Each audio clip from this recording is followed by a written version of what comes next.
Hola, si aún no lo has hecho, por favor considera suscribirte. Quiero intentar llegar a 1 millón de suscriptores. Gracias. Este caso ocurre en Sydney, Australia. En el año 2013, conozcan a Daniel Kelsall. Daniel era un hombre de 20 años que vivía en el norte de Sydney, en una zona llamada Neutral Bay. Esta zona es conocida por su ambiente tranquilo, una parte bastante agradable y acomodada de Sydney. Sin embargo, Daniel en realidad nació en Nueva Zelanda, en un lugar justo a las afueras de Wellington. Fue adoptado al nacer y creció en un hogar de clase media alta. Según algunas fuentes, Daniel tuvo una infancia muy buena. Sus padres lo amaban y cuidaban profundamente, y hasta donde sé, no le pasó nada fuera de lo común. Nunca tuvo problemas y, según todos los informes, quienes lo conocían lo describían como un buen chico, aunque, a medida que fue creciendo, tuvo problemas con el manejo de la ira y a veces podía enfurecerse. Se informa que Daniel sufrió de depresión mientras crecía. Poco después de terminar la escuela, fue a estudiar hotelería en Weltec. Quienes se encontraron con Daniel lo describieron como alguien bastante extraño. Era lo que muchos consideraban un nerd que carecía de habilidades sociales y a veces decía cosas bastante extrañas, pero en su mayoría muchos lo veían como inofensivo. Un amigo de la familia diría después que los padres de Daniel no escatimaron en gastos para su educación, pasatiempos y vacaciones de verano. Dijeron que se le ofreció todas las oportunidades en la vida. Otra persona que conoció a Daniel durante sus años de formación diría: recuerdo momentos en los que su estado de ánimo cambiaba de repente y podía ser de mal genio. Pero hacía algo extraño. Iba por ahí pidiéndole abrazos a todos. Era muy raro. Mientras crecía, Daniel veía a algunos profesionales de la salud mental de vez en cuando. Se informa que le diagnosticaron autismo. Sin embargo, hablaré de esto más adelante en el video, ya que el diagnóstico demostraría lo frío, calculador y retorcido que realmente es Daniel, ya que el diagnóstico no era lo que parecía. Fue en 2012, cuando Daniel tenía alrededor de 19 años, que él y su familia se mudaron a Sydney, Australia. La familia adquirió una propiedad en Neutral Bay. Neutral Bay es una parte increíblemente hermosa de Sydney, hogar de muchas familias adineradas. Tiene una baja tasa de criminalidad y es conocido por ser un lugar excelente y seguro para criar hijos. Al mudarse a Sydney, Daniel comenzó a buscar trabajo. Finalmente, encontró trabajo en la escuela de cocina de Sydney, donde lo contrataron como limpiador. Pero Daniel también tenía experiencia en la cocina, así que también aprendía y cocinaba en la escuela. Quienes trabajaban en la escuela de cocina notaban algo sobre Daniel. Cuando Daniel empezó, se aseguró de decirle a todos que tenía autismo y que había sido diagnosticado. También les hablaba de una manera extraña. Repetidamente les hacía a las personas las mismas preguntas una y otra vez, casi como si estuviera tratando de imitar a alguien con autismo. Sin embargo, había algo que no cuadraba. Las personas con autismo normalmente tienen dificultades para mantener contacto visual. Daniel miraba fijamente a los ojos de las personas cuando les hablaba. En Sydney, Daniel continuó hablando con los terapeutas. Les contó todo sobre su nuevo trabajo, trabajando con cuchillos. Durante estas sesiones de terapia de salud mental, él se sinceraba sobre algo que tenía en mente, una terrible premonición de lo que estaba por venir. Explicó que tenía pensamientos intrusivos sobre matar personas con un cuchillo de camino a casa por la noche. Incluso les contó que, una noche, ya tarde, se llevó un cuchillo a casa desde la escuela de cocina de Sydney, con la esperanza de usarlo en alguien mientras caminaba a casa. Sin embargo, según Daniel, esa noche no se encontró con nadie. Pero Daniel continuó describiendo cómo quería matar a alguien por la emoción que le causaba. Continuó diciendo que estos pensamientos siempre incluían un cuchillo y que la víctima sería un completo desconocido. Ahora, ¿qué harías tú en una situación así? ¿Denunciarías estas conversaciones con la esperanza de prevenir un posible asesinato? Estoy seguro de que muchos de ustedes lo harían. Pero en este caso, los terapeutas no hicieron nada. Esto sería una trágica falta de acción que podría haber prevenido un crimen terrible y espantoso. El 7 de septiembre de 2013, Daniel tenía programado trabajar un turno en la escuela de cocina de Sydney. Ese día fue relativamente común. La escuela había organizado una fiesta de cumpleaños, donde algunas mujeres llegaron y aprendieron a cocinar un platillo antes de sentarse a comerlo juntas. Después del evento, Daniel recibió la tarea de limpiar y cerrar el lugar. Y así, Daniel hizo exactamente eso. Pero antes de irse, metió un cuchillo en su bolso. Luego, Daniel salió del lugar y se dirigió a una tienda de conveniencia. Pero mientras lo hacía, vio a alguien. Un hombre de 31 años, llamado Morgan Huxley. Morgan era dueño de un negocio y residía en Sydney. Lo describían como un hombre guapo, encantador y amable, con quien era agradable pasar el rato. Trabajaba duro en su negocio, que consistía en construir cobertizos para aves en el área de Sydney. Acababa de cerrar un gran trato que le prometía buenas ganancias. En general, las cosas iban bien para Morgan, y ese día, el 7 de septiembre, Morgan había asistido a una fiesta de compromiso en Lane Cove para su mejor amigo. La noche transcurrió muy bien y él estaba un poco ebrio. Cuando llegó la hora de irse a casa, Morgan compartió un taxi con su mejor amigo, Chris. Chris y su prometida vivían a la vuelta de la esquina de su casa. Morgan no estaba listo para que la noche terminara. Quería quedarse afuera un poco más. Así que les preguntó a su amigo y a la prometida de su amigo si querían seguir un rato más e ir por un par de tragos más. Sin embargo, la pareja estaba cansada y quería irse a casa. Rechazaron su invitación. Morgan no tuvo problema con esto, así que salió del taxi y se dirigió a la tienda de conveniencia donde llamaría la atención de Daniel Kelsall. Durante este tiempo, Morgan no llevaba zapatos porque los había dejado en la fiesta de compromiso por accidente. Morgan fue a esta tienda de conveniencia para retirar algo de efectivo de un cajero automático. Según Daniel, Morgan se volvió hacia él y le preguntó si también necesitaba usar la máquina. Daniel dijo que no. Con esto, Morgan salió de la tienda de conveniencia y comenzó a caminar hacia el pub Oaks Hotel en Neutral Bay, Sydney. Se sentó solo en una mesa pequeña al frente del pub y bebió un vaso de cerveza. De pie afuera, observando, estaba Daniel. Más tarde, se le vería en las cámaras de seguridad simplemente merodeando y observando a Morgan a través de una ventana. Esperando. Eran alrededor de la 1 de la mañana. Morgan estaba sentado, bebiendo su bebida y revisando sus mensajes de texto en su teléfono móvil. Morgan le había enviado un mensaje a una de sus amigas llamada Rebecca. Se suponía que los dos se verían esa noche. Él estaba escribiendo para disculparse por no haber estado en el bar antes para encontrarse con ella. Él le explicó que estaba borracho y que había perdido completamente la noción del tiempo en la fiesta. Morgan se sentó en el taburete esa noche, disfrutando su cerveza, completamente ajeno a que Daniel Kelsall estaba a solo unos metros de él, acechándolo. Morgan luego levantó el vaso una vez más, terminando la bebida. Luego salió del lugar. Más tarde, Daniel también sería visto en las cámaras de seguridad, coincidentemente moviéndose cuando Morgan se levantó para irse.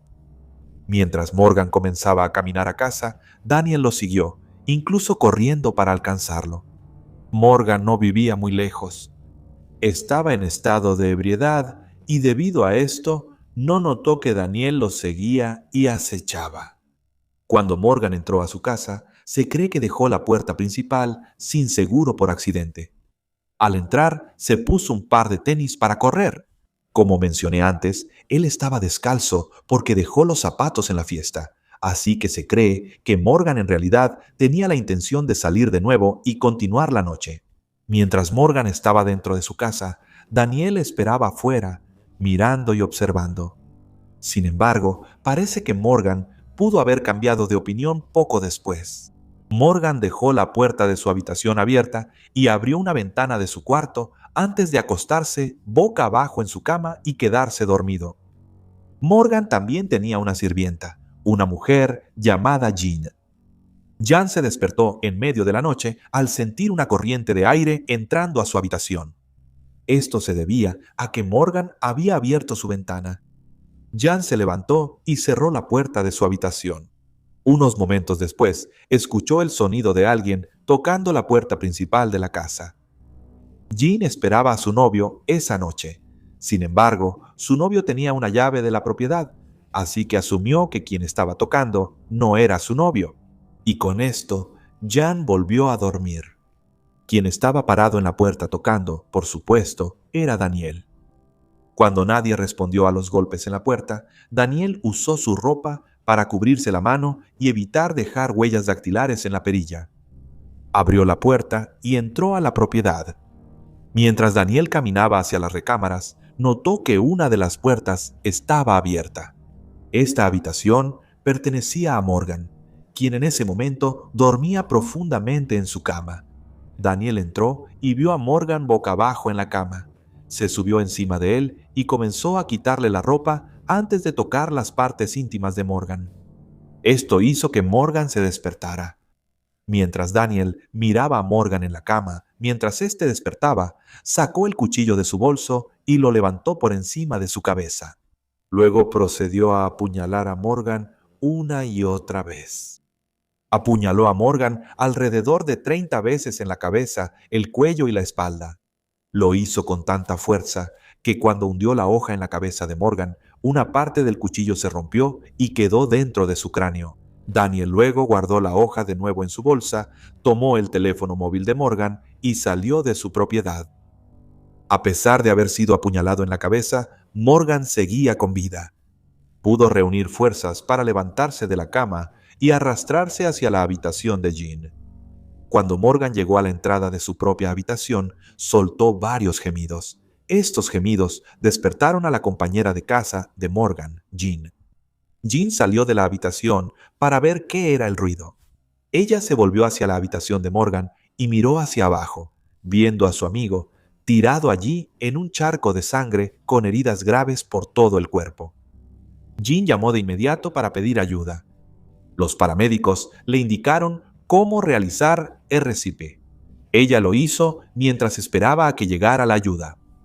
Mientras tanto, Daniel caminó a casa y se deshizo de su ropa y del cuchillo que había usado en el ataque.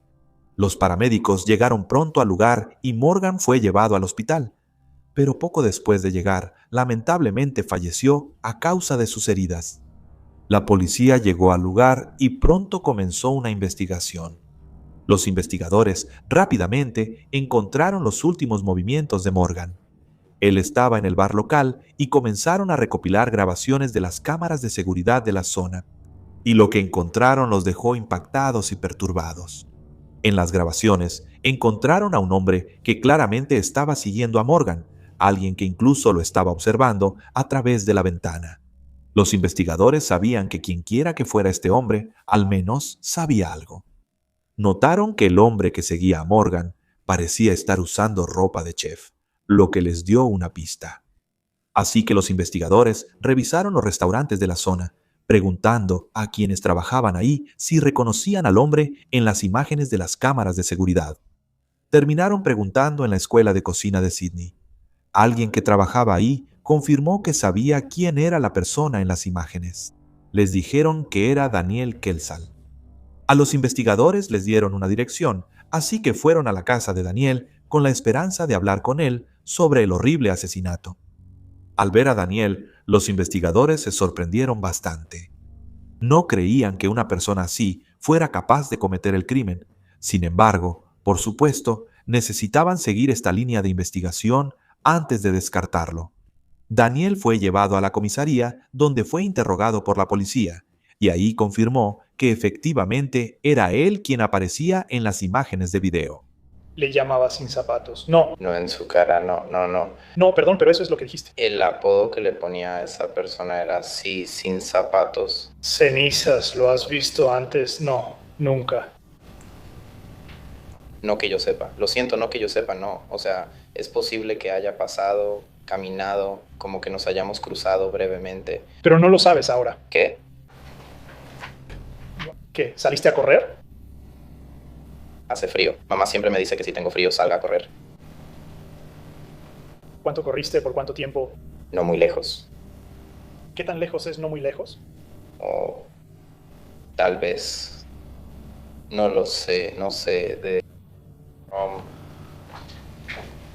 las luces, un poco después de las luces hasta un poco antes de la entrada al restaurante, el restaurante Oaks. Oaks Restaurant. Puede que sea la única persona que te diga dónde estaba mi jefe también, pero no soy muy bueno para recordar las cosas. Perdón, no eres muy bueno para recordar las cosas. No los detalles específicos. No, ¿dónde estabas? Por aquí en Beanboy Road. Y luego indicaste que más o menos caminaste de regreso por Military Road y cruzaste Watson. Si tienes frío, solo me pregunto por qué irías por ese camino. No parece la ruta más directa. No lo sé, no. Cuando me canso realmente no pongo atención a muchas cosas. Creo que fue porque quería pasar a checar en el trabajo, la parte de enfrente del trabajo. ¿Traías una bolsa contigo? Sí, esta, gracias. ¿Y es esa bolsa en particular? Entonces, eso es un... Perdón, ¿qué es? Phillips Fox. Con un... ¿Era Sudáfrica? El equipo de fútbol de Sudáfrica en la Copa del Mundo. Sí, creo que es la Visa. Sí, es una Copa del Mundo. Loco. ¿Y recuerdas qué habrías tenido en esa bolsa en particular? Yo habría tenido un delantal. Sí. Mi caja de cartas intercambiables de Yu-Gi-Oh! ¿De tu qué? ¿Perdón? El juego de cartas intercambiables de Yu-Gi-Oh! Y eso sería todo. Puede que haya tenido algún otro objeto, pero no estoy muy seguro. Has indicado que tienes autismo, ¿es correcto? Sí.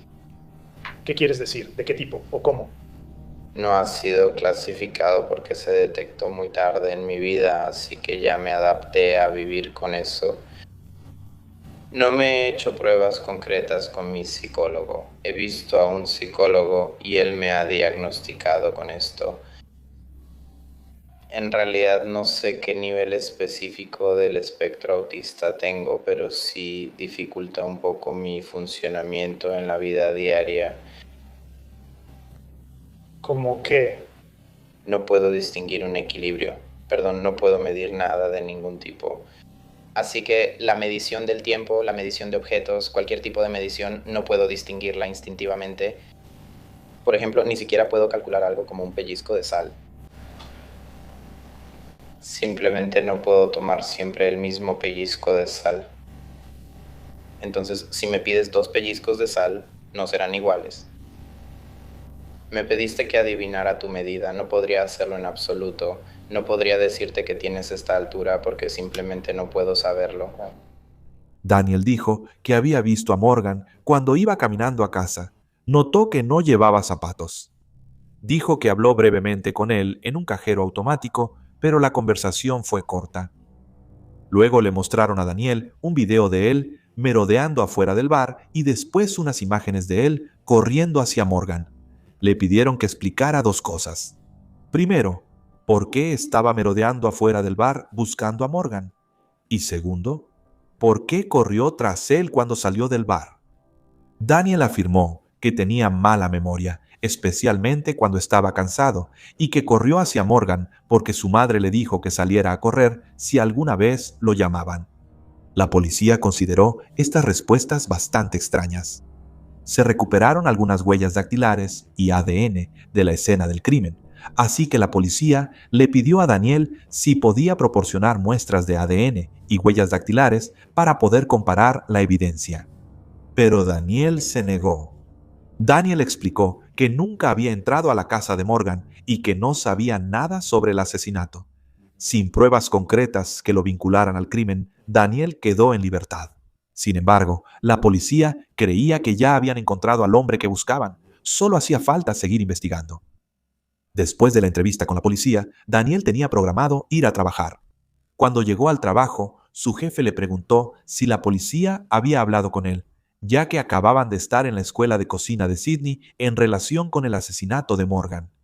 Daniel le dijo a su jefe que no tenía nada que ver con el asesinato, pero luego dijo que si él hubiera matado a Morgan, la policía nunca, jamás lo descubriría. La policía volvió al trabajo, tratando desesperadamente de resolver este crimen horrible. Sin embargo, solo unos días después, la policía recibió una llamada de Daniel. Daniel les informó que no había sido completamente honesto durante la entrevista y les pidió a los policías que se reunieran con él en un estacionamiento. La policía aceptó y se reunió con Daniel. En ese estacionamiento, Daniel les contó a los investigadores una historia diferente. Ahora les dijo que sí había entrado a la casa de Morgan, pero que Morgan lo había invitado a pasar. Dijo que ambos entraron al dormitorio, donde él comenzó a tocar a Morgan de manera consensuada. Sin embargo, dijo que una mujer los vio juntos en la cama, se enojó y atacó a Daniel. Daniel afirmó que se fue rápidamente y que Morgan había sido asesinada por esto. Daniel fue arrestado de inmediato. La policía creía que Daniel estaba diciendo una verdad a medias para encubrir el hecho de que habían encontrado ADN en la propiedad, probablemente dándose cuenta de que era solo cuestión de tiempo antes de que se viera obligado a entregar las muestras. Aunque hubo un problema, este intercambio y confesión con los investigadores no fue grabado, y de vuelta en la comisaría, Daniel se negó a hablar. La casa de Daniel y la escuela de cocina de Sydney fueron registradas de inmediato. Casi de inmediato, descubrieron que faltaba uno de los cuchillos. Este cuchillo nunca fue encontrado y hasta el día de hoy sigue sin aparecer. La policía luego encontró una bolsa en la habitación de Daniel, la misma bolsa que Daniel llevaba puesta cuando fue visto en las cámaras de seguridad la noche del asesinato, la bolsa que también llevaba durante la entrevista con la policía. Se encontró sangre en la bolsa. La sangre fue analizada y hubo una coincidencia de ADN. La sangre pertenecía a Morgan Huxley, lo que por supuesto significa que Daniel entró a la comisaría llevando una bolsa con la sangre de su víctima impregnada en la tela. También se encontraron huellas dactilares en la casa de Morgan que pertenecían a Daniel. Y finalmente se encontró ADN perteneciente a Daniel en los genitales de Morgan. No está claro si esto ocurrió antes o después de la apuñalada o ambas cosas. Y al revisar su computadora, la policía encontró imágenes indecentes de caricaturas que involucraban a menores. La policía tenía lo que necesitaba. Daniel Kelsey fue acusado del asesinato de Morgan Huxley. Tras su arresto, Daniel estaba en una sala con los investigadores. Fue ahí donde dijo algo increíblemente impactante. Daniel se volvió hacia uno de los investigadores y dijo: «Perdón por el juego de palabras, pero la tensión en esta sala se podía cortar con un cuchillo». Para la policía, estaba claro que Daniel estaba disfrutando cada momento de esto. Le gustaba la atención. La policía también pudo obtener las conversaciones que tuvo con su terapeuta, donde hablaba sobre querer seguir a alguien al azar hasta su casa y matarlo con un cuchillo. El caso se estaba consolidando. Antes de que pudiera comenzar el juicio, era necesario evaluar la salud mental de Daniel.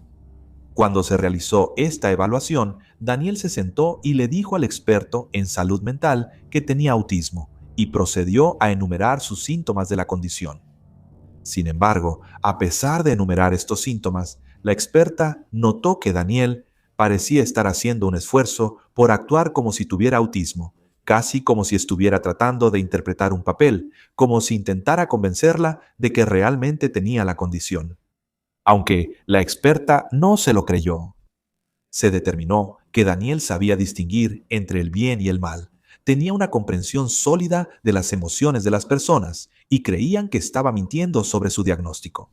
Se determinó que Daniel estaba apto para ser juzgado y la experta lo consideró increíblemente peligroso.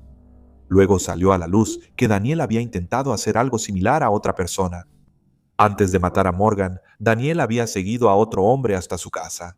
Sin embargo, el hombre se dio cuenta de que Daniel lo estaba siguiendo, así que lo confrontó, lo que hizo que Daniel huyera.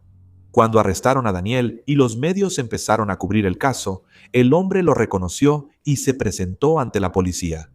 Se hizo evidente lo peligroso que Daniel realmente era. El juicio pronto comenzaría. De nuevo, Daniel parecía disfrutar el juicio. Para muchos, estaba claro que Daniel era un narcisista total. Durante el juicio, Daniel subió al estrado. Él negó haber cometido el asesinato y al hablar sobre esa noche, afirmó que habló con Morgan diciendo que había tenido una semana estresante. Daniel luego le dijo al tribunal que Morgan lo había invitado a su casa para seguir conversando. Luego afirmó que ambos entraron al dormitorio de Morgan, donde manoseó a Morgan durante unos 10 minutos de manera consensuada, hasta que sintió que algo lo golpeó muy fuerte en la cabeza y notó que había alguien más en la habitación. Según Daniel, Morgan y una mujer empezaron a discutir, así que él simplemente se levantó y salió corriendo de la propiedad. Daniel luego explicó que le mintió a la policía sobre haber ido a la casa de Morgan porque tenía miedo de verse involucrado en el asesinato. Mientras Daniel daba su versión de los hechos, la corte se quedó boquiabierta cuando contó esas mentiras. Y de nuevo, Daniel parecía disfrutar la incomodidad que le causaba a la corte. Luego, la fiscalía presentó sus pruebas, que se encontró sangre de Morgan en la bolsa de Daniel y que él le dijo a sus terapeutas que quería matar a una persona al azar. Durante el juicio, también salió a la luz que Morgan solía comprar su café de la mañana en la cafetería que estaba al frente de las instalaciones de la escuela de cocina de Sydney, que por supuesto era donde Daniel solía trabajar. Es posible que Daniel haya puesto su mirada en Morgan desde hace algún tiempo. Finalmente, Daniel fue declarado culpable y sentenciado a una pena mínima de 30 años en prisión. Sin embargo, se cree que Daniel nunca será liberado debido a lo peligroso que es. Y después, en otro juicio, Daniel fue declarado culpable de poseer imágenes generadas por computadora de pornografía infantil. Sin embargo, durante la sentencia, el juez dijo que no veía ningún beneficio para la comunidad en extender su condena, así que no se le agregó más tiempo de cárcel. Al hablar sobre el caso de Morgan Huxley, la policía ha dicho que si Daniel no hubiera sido atrapado, habría seguido matando a otras personas. Parecía que Daniel se hacía pasar por una persona con autismo, tal vez para crearse un personaje y así poder convertirse en un asesino serial que pasara desapercibido, haciéndose ver como una persona inofensiva y excéntrica. Quienes han tratado a Daniel después de su arresto han declarado que es increíblemente inteligente, frío y calculador. Algunos incluso han dicho que es la persona más aterradora que han conocido.